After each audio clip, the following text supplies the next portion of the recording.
So good morning mga langga, nagluto po tayo ng ginataang gulay. So kanina po nagbinalag ko na to kung paano igisa.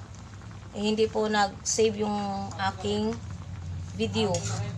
So ito na nga langga, paluto na rin siya. Ayan po ang ating gulay na ginataang gulay.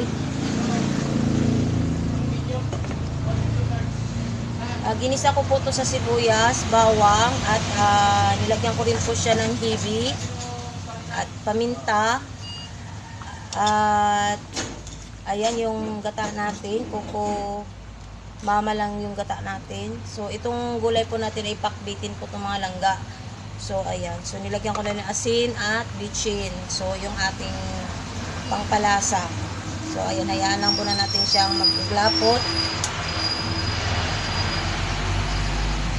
Hinaan lang natin ang apoy natin. Tikman natin siya.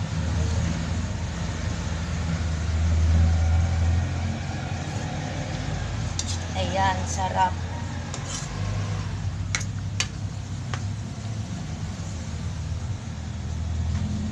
So, ayan.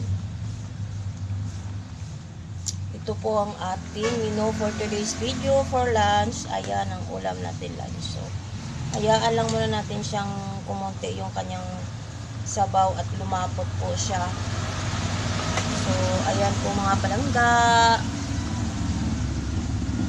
Ang ating menu for today is ginataang gulay. So, ayan.